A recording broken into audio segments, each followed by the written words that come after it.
하나님의 말씀을 봉독하겠습니다. 요한복음 14장 6절에서 14절까지의 말씀입니다. 신약성경 172면 어간에 있습니다. 요한복음 14장 6절에서 14절까지의 말씀을 봉독하겠습니다. 예수께서 이르시되 내가 곧 길이요 진리요 생명이니 나로 말미암지 않고는 아버지께로 올 자가 없느니라. 너희가 나를 알았더라면 내 아버지도 알았으리로다. 이제부터는 너희가 그를 알았고 또 보았느니라. 빌립이 이르되 주여 아버지를 우리에게 보여주옵소서. 그리하면 족하겠나이다. 예수께서 이르시되 빌립아 내가 이렇게 오래 너희와 함께 있으되 내가 나를 알지 못하느냐? 나를 본 자는 아버지를 보았거늘 어찌하여 아버지를 보이라 하느냐? 내가 아버지 안에 거하고 아버지는 내 안에 계신 것을 내가 믿지 아니하느냐? 내가 너희에게 이르는 말은 스스로 하는 것이 아니라 아버지께서 내 안에 계셔서 그의 일을 하시는 것이라. 내가 아버지 안에 거하고 아버지께서 내 안에 계심을 믿으라. 그렇지 못하겠거든 행하는 그 일로 말미암아 나를 믿으라. 내가 진실로 진실로 너희에게 이르노니 나를 믿는 자는 내가 하는 일을 그도 할 것이요 또한 그보다 큰 일도 하리니 이는 내가 아버지께로 감이라. 너희가 내 이름으로 무엇을 구하든지 내가 행하리니 이는 아버지로 하여금 아들로 말미암아 영광을 받으시게 하려 함이라. 내 이름으로 무엇이든지 내게 구하면 내가 행하리라. 아멘. 오늘 요한복음에서 본문으로 보신 바와 같이 예수님은 자신을 오늘 본문식으로 얘기하면 내가 길이요 진리요 생명이라 그렇게 표현하시고, 나사로를 살리시는 장면에서는 나는 부활이요 생명이라 그런 식으로 굉장한 은유로 자신을 설명하십니다. 우리는 예수님이라고 하면 우리를 구원하러 오신 메시아, 구원의 주님으로는 제일 먼저 생각을 해도 성경이 얘기하는 식으로 이렇게 당신이 가치와 의미의 어떤 본문으로 소개되는 것에는 거의 이해를 받지 않는 것 같습니다. 예수님이 진리고 생명이다. 진리의 길이 된다든가 생명의 방법이 된다가 아니라 본인을, 자신을 그렇게 설명하는 것은 기독교 신앙이 아주 특별한 면을 나타내고 있습니다. 반복하지만 모든 종교는 그 숭배의 대상이 되는 신에 대한 설명과 신에게 기대할 수 있는 것과 보상을 받는 법이 있어야 됩니다. 그러나 기독교를 제외하면 모든 신들은 신이 계획과 뜻과 의지를 갖고 있는 게 아니고 그 숭배자가 치열함과 도덕성을 근거로 해서 혹은 어떤 재물을 바치듯이 희생으로 자신의 필요를 받아내기에 바쁘지 신 자신에 대한 설명은 거의 없습니다. 기독교의 신은 이렇게 창조주고 심판 주면서 그 아들을 보내 우리를 구원한다. 그 구원이 하나님께서 그 아들을 보내신 내용같이 진리와 생명으로 부른다 라는 문제들에 대해서는 성경적인 이해가 많이 필요한 줄로 압니다. 예수를 믿는 것이 예수가 구속자로 우리 죄를 위하여 대신 죽으사 죄값을 갚으사 지옥 갈 우리를, 형벌에 떨어질 우리를 천국으로 가게 하시고 복을 주시고 영생을 주신다라는 우리의 이해는 가장 단순하고 분명한 고백입니다. 그러나 예수님은 방법론으로 오시지 않습니다. 훨씬 새로운 일로 오시는데 그는 새로운 세상을 열러 오십니다. 예수의 오심에 대한 바뀐 세상을 말하는 로마서 5장에서는 이렇게 대비합니다.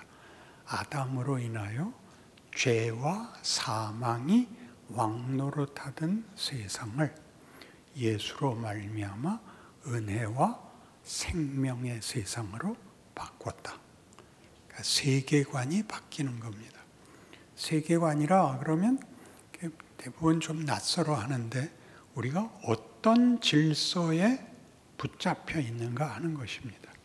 우리가 아는 세상 질서는 죄와 사망이 왕노릇하는 것이어서 잘 아시는 생존 경쟁을 해야 되고 약육강식의 방법론이 규칙인 세상을 말하는 것입니다. 거기에 비하여 예수를 믿으면 우리는 죄와 사망이 질서이거나 기준이 아닌 은혜와 생명의 세상에 들어오게 됩니다. 한 걸음 더 나가면 로마서 8장 1, 2절에 고백하는 것처럼 그러므로 그리스도 예수 안에 있는 자들에게는 결코 정죄함이 없나니 이는 생명의 성령의 법이 죄와 사망의 법에서 너를 해방하였음이라. 이렇게 됩니다. 그러니까 다른 세상이 됐다는 거죠. 그러니까 죄와 사망, 실패, 절망, 소멸이 운명이 아니고 생명과 성령에 의한 영광과 천국이 운명인 세상에 있다는 거죠. 예수 안에 있으면. 그러니까 믿으면이라는 조건에 대한 보상보다도 크게 예수를 보낸 것이 이렇게 세상 질서를 바꾸고 우리를 그 세상 속에서 영광의 자리에 데려가겠다는 하나님의 의지다, 목적이다, 방법이다, 그렇게 얘기하는 것입니다. 그러니까 우리가 자꾸 예수를 믿은 후에도 보상의 차원에서 신을 대하니까 우리가 할 수 있는 것은 잘못 안 하는 것입니다. 그래서 잘못을 했을 때는 빨리 회개해서 지우는 방법밖에 없는데 이 질서에서는 잘못을 지우는 게 최선이지 잘하는 부분에 대한 요구와 가능성은 제시되지 않습니다. 그러니까 우리 한번 다시 우리가 가지는 신앙심이 세상에서 어떤 식의 왜곡과 편견이 되었는가를 알아야만 기독교 신앙의 특별함을 알게 됩니다. 욥기에서 욥은 의인이고 잘못을 한 적이 없는 사람인데 그는 고난을 당합니다. 그 고난을 당하죠. 본인이 일단 당황을 하죠.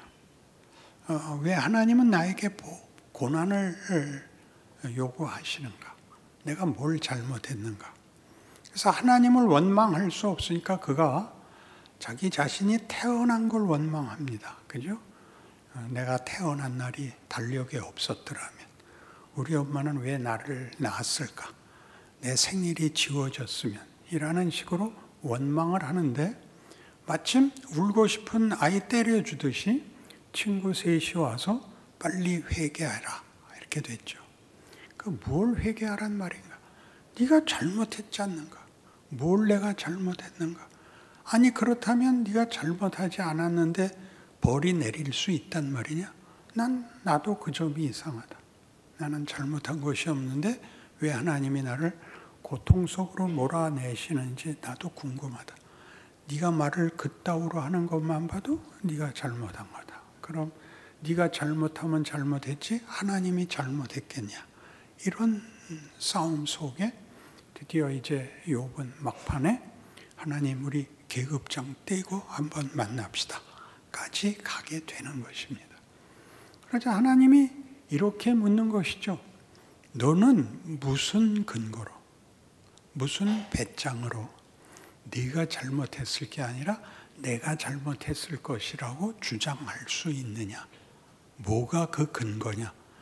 욥의 대답은 이겁니다. 난 잘못한 것이 없잖아요. 그러면 이 대목을 잘 생각해 보십시오. 하나님은 청구서를 내면 갚아주는 분이지 그분이 심판자 자신이 안 됩니다. 심판의 기준, 규칙은 도덕이 되고 마는 거죠. 잘했다, 잘못했다만 있는 것이죠. 그래서 신자들에게도 제일 흔한 표현이 착하답니다. 착하다. 세상에서는 어디까지 갖다 쓰냐 하면 저 사람은 예수 안 믿어도 천국 갈 사람이야. 이런 말이 나오고 우리도 심심치 않게 절반쯤 공감을 하게 되는 것입니다. 착하다라는 기준은 도덕을 기준한 것이고 하나님이 우리에게 그 아들을 보내시는 것은 하나님이 우리가 말하는 구원과 보상에 대하여 하나님의 뜻이, 내용이, 목적이 얼마나 다른가. 그리고 그 일에 대하여 하나님이 어떻게 전적으로 책임을 지고 의지를 가졌는가가 기독교인 것입니다. 이 일을 위해서, 이 일이 완성되기 위해서는 나는 내 아들까지 잡겠다. 이렇게 된 것이 기독교인데 기독교의 주인인 우리 하나님 아버지의 하나님 되시는 정체성인데 여기가 약합니다. 그래서 하나님이 우리에게 자격과 조건을 묻는 것보다 우선해서 하나님이 우리에게 하나님인 책임을 지겠다. 그 책임은 우리가 하는 식의 방법론, 권력의 문제가 아니라 그 관계의 최고의 경지, 사랑을 약속하는 겁니다. 하나님은 우리를 사랑하시고 우리 보고도 하나님을 사랑하라 하십니다. 공포의 대상이 아니며 잘잘못의 심판자가 아니라 그보다 더 깊은 우리 세상적으로 부모가 자식에 대하여 가지는 마음이라 그랬습니다. 그럼 그러한 일을 위하여 이 아들을 보내어 굳이 십자가에까지 못 박을 필요가 있는가? 이렇게 얘기할 수 있습니다. 예수를 십자가에 못 박는 이유는 우리가 사망을 초래했기 때문입니다. 사망이란 죄값인데 죄란 하나님으로부터의 분리이고 하나님으로부터 분리되자 모든 생명은 부패하기 시작했고 소멸되고 왜곡됩니다. 그래서 이 자리에 하나님이 예수를 보내어 예수님 오심이 임마누엘인 것 같이 하나님이 우리와 함께 하신다. 예, 착한 자들에게 주어진 약속이 아니라 죄인들에게 주어진 약속인 것입니다. 하나님을 버려 모든 가치와 운명이 소멸되고 거짓되고 실패할 수밖에 없는 자리에도 하나님이 들어오심으로써 거기도 포기되거나 소멸되거나 다만 분노의 대상으로 버려지지 않는다. 이게 기독교 구원론입니다. 여러분은 당연히 그럼 뭐 때문에 열심히 믿고 착하게 살아야 되는가라는 질문이 나올 텐데 아무렇게나 살아도 하나님이 사망의 자리까지 마지막 운명의 자리까지 들어와서 우리를 구원하겠다는 게 그 아들을 보내신 것이라면 열심히 살 게 뭐가 있습니까? 이 말이 바로 죄가 가지는 비겁함, 치사함이라 그랬습니다. 우린 못난 생각을 하는 거죠. 못난 생각. 인간이 하나님의 형상으로 지음을 받고 그 아들을 보내어 대신 피를 흘리게 하실 수 있는 만큼의 대상인 지위와 신분에 대한 깨우침. 하나님을 아버지라 부르는 자가 가지는 영광과 명예와 생명에 대한 반응보다 먼저 튀어나오는 게 이렇게 다 포기해버리고 밀어버리고 비겁하고 못나고 억지를 부리고 하는 거에 불과하다라는 이해를 가지셔야 되는 것입니다. 그러니 기독교 신앙은 난 믿어서 천국 가고 넌 안 믿어서 지옥 간다의 구분이 아니라 예수를 믿어 진정한 정체성을 가지게 되면 뭐가 어떻게 현실의 도전 속에서 다른 반응과 책임을 지는가, 이렇게 구별이 돼야 되는 거죠. 쉽게 가자 이거죠. 믿었으니까 지옥 안 가고 천국 간다 하면 됐지. 예수 믿는 게 이렇게 골치가 아픕니까? 명예롭다, 영광되다 하는 건 쉬운 문제가 아닙니다. 그것은 돈 내고 살 수도 없고, 그죠? 치성을 들여서 될 수 있는 것이 아닙니다. 그것은 깊고 깊은 이해와 훈련과 경험 속에서 쌓이는, 즉 하나님이 인류에게 역사를 요구하시고 각 개인에게 인생을 요구하여 우리에게 만드시는 방법으로 만들어지는 하나님의 지혜요 의지라고 성경이 가르치는 것입니다. 그렇다면 굳이 십자가에서 그 아들을 죽일 필요가 뭐가 있냐? 여기에 하나님이 하시려는 일의 구체성과 진정성이 드러납니다. 십자가에서 뭐가 드러나느냐 하면 하나님 없는 인간은 모든 가치와 명예에서 분리되어 있기 때문에 하나님의 아들이 구원을 위하여 왔음에도 불구하고 그를 죽입니다. 그러니까 우리는 하나님 없는 세상에서는 모두가 살아남기 위하여 우리 이웃을 잡아야 됩니다. 죽여서 빼앗아야 됩니다. 구약에서 예를 든 것 같이 야곱이 그렇죠.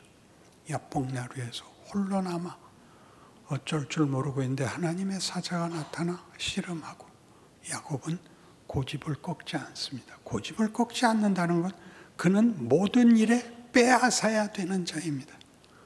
그래서 하나님의 사자가 그의 몸을 치고 나 간다. 아니 그냥 가면 어떡합니까? 내가 이긴 보상을 주시든가 축복을 하고 가셔야지 그냥 가신다고요? 말이 됩니까? 넌 이름이 뭐냐? 넌 누구냐? 난 야곱입니다. 야곱은 약탈자라는 뜻이라 그랬죠. 빼앗아야, 옆에 사람 걸 빼앗아야 자기 필요를 채울 수 있는 존재. 성경에서는 여기가 그가 고아라는 뜻으로 나는 보호자가 없습니다. 나는 내가 살려면 누구를 잡아야 되는 존재입니다. 하나님이 그러죠. 넌 다시는 고아라 그러지 마라. 내가 네 아버지다. 너 자식이기는 아버지 맞냐? 네 이름은 이스라엘이다. 하나님과 싸워 이긴 자다. 인간이 어떻게 하나님께 이겨요? 자식은 부모를 이깁니다. 자식이 이기지 않고 부모가 집니다. 여러분이 너무나 잘 아시죠? 자식을 위해서는 부모가 죽을 수 있습니다. 그게 기독교입니다. 십자가는 그걸 증명합니다. 하나님 없으면 우리가 뭐가 되는지, 정의니 평화니 진리니 생명이 다 헛된 수작입니다. 자기의 강도짓을 정당화하기 위한, 변명하기 위한 핑계이지, 인간은 스스로도 만족할 수 없고 남에게 도움이 될 수는 더더욱 없습니다. 여기 예수가 들어옵니다. 나는 줄 수 있다. 뭐든지 줄 수 있다. 오늘 본문에도 나오는 바와 같이 내 이름으로 내게 구하는 것은 내가 다 주겠다. 얼마나 굉장한 겁니까? 예수 그리스도는 자신이 우리의 필요를 줄 뿐만 아니라 우리 보고도 우리가 모두의 필요에 답을 할 수 있는 존재로까지 우리를 약속하고 부르고 있다고 얘기합니다. 나를 믿는 자는 내가 하는 일을 저도 할 것이요 이보다 더 큰 일도 하리니 이는 내가 아버지께로 감이라. 아버지의 뜻을 다 이루고 아버지의 부요하심과 그 의지와 그 복주심을 십자가로 증명을 하신 그 아들이 아버지께 뭐 하러 갑니까? 불러낸 모든 하나님의 백성들의 권리, 명예, 영광을 이루시겠다고 여기 약속하고 있는 것입니다.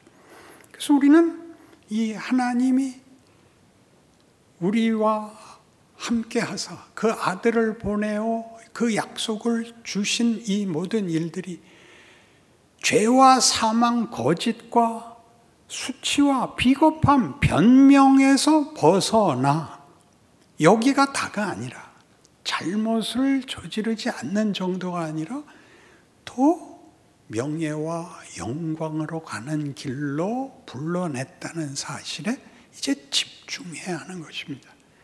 잘했다 못했다는 엄격하게 얘기하면 이제 우리 세상에서는 개념이 다릅니다.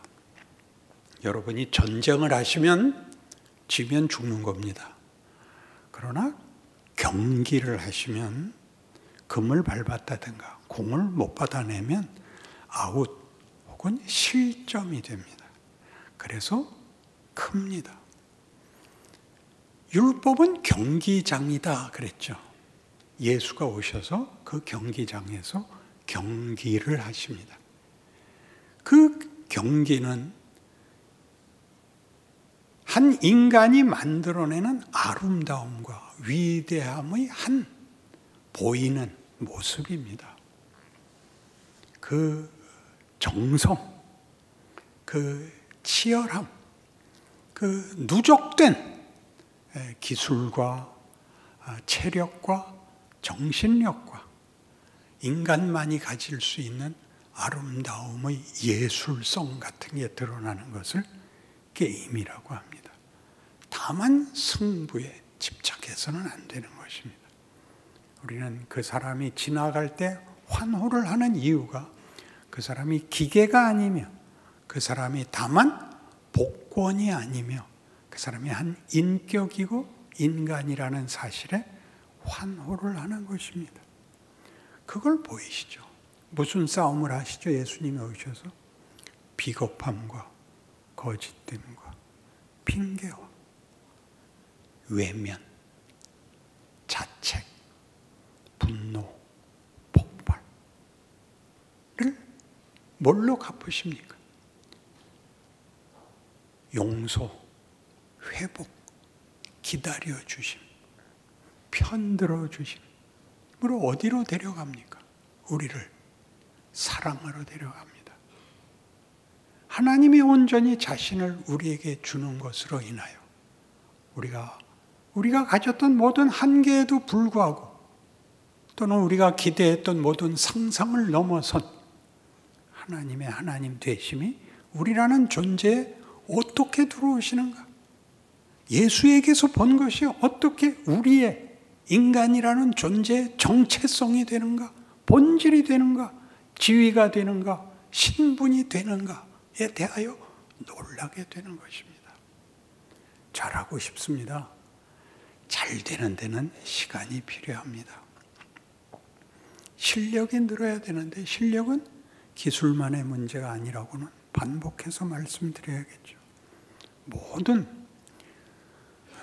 모든 일에는 체력이 또한 필요합니다. 그래서 모든 운동은 달리기죠. 기본이 달리기입니다.